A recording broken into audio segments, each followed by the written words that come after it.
Hey YouTube, this is Jack McKeever, and this is a video response to Brent0331's challenge for a 3-day patrol against the DLF. Yeah, Brent, I just took a look at your Warno the other day, and it really motivated me to do this. You'll have to excuse me, I have two handicaps going on right now. One, I have a cold, and two, I live in California. The California handicap you'll see here momentarily. But anyhow, so here we go. The Warno is for a 3-day patrol against the DLF, creating non-permissive environments for those guys and maybe putting together an ambush. But anyhow, so let's get into the gear. My ruck is a medium or a large Alice, which I cammied up a little bit. I got it on a Philby frame, Philby straps, and the Molly waist belt. As far as shelter goes, we'll get into my snow gear here. I have a whoopee here, poncho here, a set of alpha tent poles. If you guys don't know what those are, look into them. They're kick-ass. They're awesome. They're real quick. They make a dome tent, a real low-profile dome tent out of your GI poncho.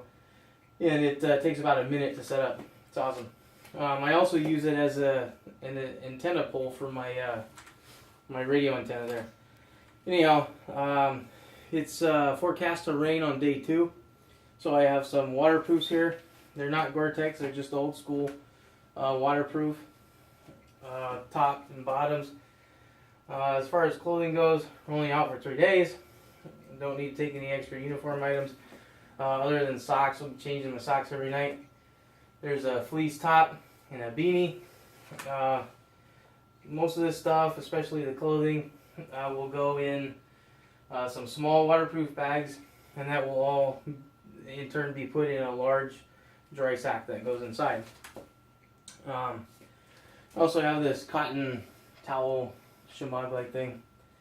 On my person, besides my camis, which you see, I'm carrying a K-bar, lighter in my front pocket, flashlight in my other front pocket, a folder and a multi-tool in my back pockets.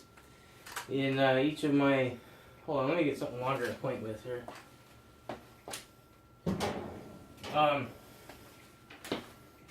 In each of my cargo pockets goes one each cat tourniquets. Here is a notepad, right in the rain, pen and pencil, and I have a little flat, like Boy Scout compass in there. 2 pairs of safety glasses, one kind of half tinted for daytime, and one clear for nighttime use. Wear the clear ones at night because we don't need somebody walking into a branch and taking their eye out and put somebody out of the fight because we didn't have iPro on. Anyhow, here's a couple sets of spare batteries for weapon lights and so forth, flashlights and things. Here's unit comms, ham radio, extra battery here. Here's a roll-up J-pole, which we can chuck up into a tree, or like I said, I've attached it to my alpha tent poles here, and makes a very serviceable extended range antenna. For the rest of my weird extra stuff, here is a roll of Gorilla Tape, some paracord with a lighter and one of these spool tool cutting deals. There goes my Swiss seat and snap link, E-tool here. We'll work our way down from here. For water and hydration, here's a Nalgene with a little storage compartment lid thing, and I got a couple of chlorine tablets in there. Here's a steel cup that nests with it. Here's a 3-liter hydration bladder, filter.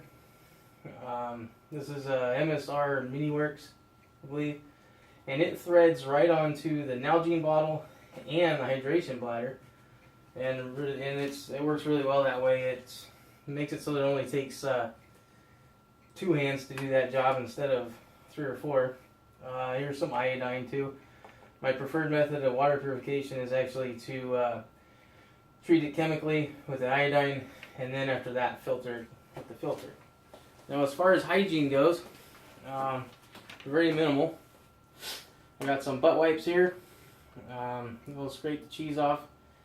There's a sewing kit, buttons and so forth, monkey butt powder, lighter, and now I guess we're out of hygiene. Here's some more repair stuff here. Some tape and super glue, some duct tape. Here's tweezers and moleskin, toenail clippers. In case my boots start getting uncomfortable, I can trim my toenails and my boots will fit better. Here's my old guy bag. I'm old and busted and fat, and so I need a little bit more maintenance. So here goes my old fat guy sustainment bag here. There's some caffeine pills, some prescription painkillers, which I don't take, but I think they'll probably be pretty useful. Some vitamin I. There's some other stuff in there, you know, anti-diarrheals, band-aids, and things like that. There's bug juice. It all goes in this black zipper bag. As far as food, maybe I'm going a little heavy on food, but this truck uses a lot of fuel. So anyhow, there's 3 stripped MREs, and then some snack stuff, which will go, the snack stuff and one of the MREs will go in an outside pocket. So now I'm going to move all this stuff out of the way and we'll look at the sexy stuff. Okay, so here is my my gun kit here. We'll start here. This is my my vest, my armor vest. It's all just soft armor. But anyhow, it has capacity to carry 8 .556 rifle mags and 2 frags as requested. We have a thing here in California, and that's called the Department of Making You Sad. And that really is going to be seen to pretty good effect here today as I demonstrate this stuff. So anyway, we're not allowed to have fake, dummy grenades. So in the place of frags in these pockets, I put 2 50-round boxes of 9mm. That's going to approximate the weight and size of it, and also give some capability. I'm carrying only 4 rifle mags. I like to keep it kind of low profile. The middle of my my plate carrier here is largely open and very low profile. In this pocket here, I carry this compass. This pouch here holds that flashlight. This pouch, the strap cutter. In the flat pocket for the front, I keep the war paint, the protractor, the charger guide for the rifle mags, and an extra back strap for my rifle grip, which I'll explain in a second. And on the sides, in the cummerbund, I have a pair of, or 2 pairs of flex cuffs. Here is my rifle. It's a real gun. And there's another mag, so as you see it here, there's 5 rifle mags. Now that extra back strap is for this. This is again an effect of the California Department of Making You Sad, making me have to have this silly thing on my rifle. The difference between a peaceful rifle and an assault weapon here is where you put your thumb, apparently. Anyhow, so that's if I go out of state, I can put her back strap and make it a real rifle again. Here's my weapons cleaning gear. Normal Otis kit. I do have, that goes inside the kit, an extra bolt, firing pin retaining pin, and cam pin. Let me, I can't reach over here, so let me switch sides real quick. Okay, now we'll move on to my war belt. Moving from left to right, or weak side to strong side, as it were. There's 3 9mm mags. There's a pouch here. It holds, it will hold 3 rifle mags, but I only put 2 in there. Here is the IFAK that I keep on my belt. In there is a set of Halo vent seals, a NPA, a cat, a 4-inch Izzy, some quick clot gauze, and a pair of nitriles, and a mylar blanket.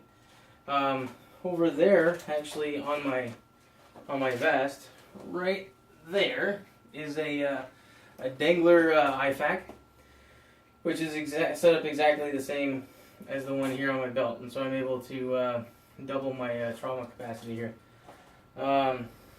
In this pocket, I have a set of batteries, extra set of batteries for the weapon line on my rifle.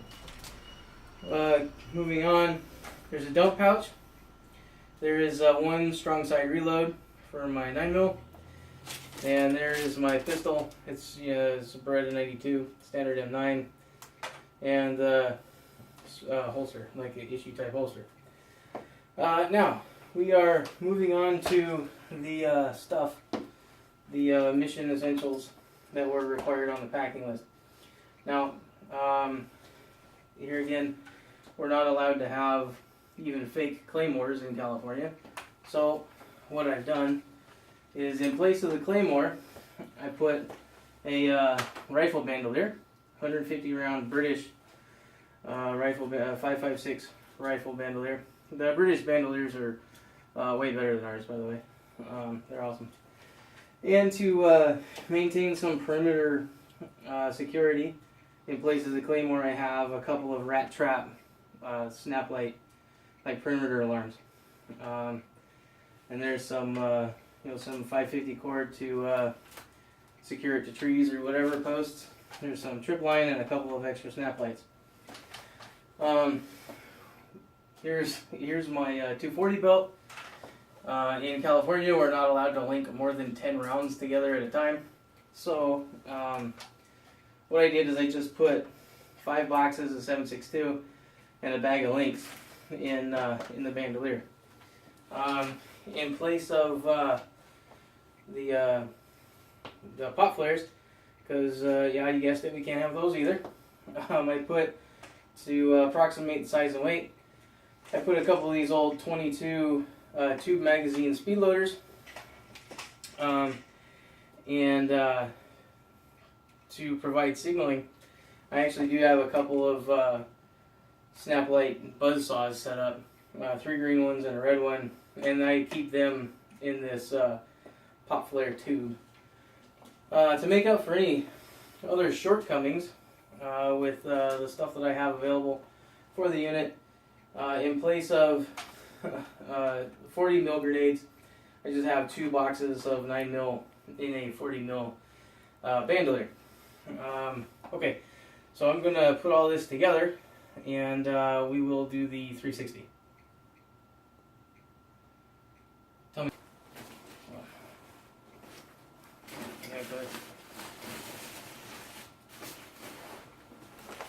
Okay, most of the swivel gear, well, all the swivel gear is in there. The last two chows are going in. Just trying to find a hole for them. Here's that inner dry bag. Let's put a good gooseneck on that, and then we would ideally tie it off. Okay, in the radio pouch, I'll put my water.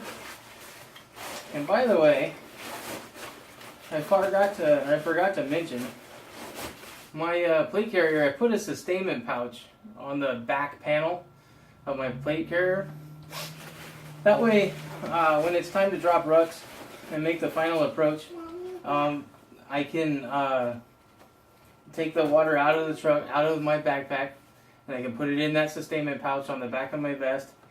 And there's plenty of other room for more first aid stuff, or ammo or medical or whatever. Anyhow, so there goes my filter, and then water bottle. That all goes in the radio pocket. Keep that weight nice and high, and keep it available and up in the front. Then, actually, probably we ought to put this unit stuff in first. So we'll get the claymore, put that the 240 belt. Put that in there. The 9mm/40 mil goes there. And then our 22 caliber pot flares, they'll just kind of go on the top. And then buzzsaws. Alright, so that's all gonna fit. These will go like that. And like that on either side of the radio pocket. Then waterproof stuff goes on top of that so that it's reasonably quick to get to. And we cinch this all up. Stuff it all back inside. These 3 pockets. Here's my iPro, my Swiss seat and snap link. Here's the Gorilla Tape and paracord. Now I'm gonna use this waterproof bag to put my radio and batteries and antenna and stuff in. And this is probably pretty boring. So what we're gonna do is we're gonna cut this. I'm gonna put all this junk together, and then we'll have the final reveal there.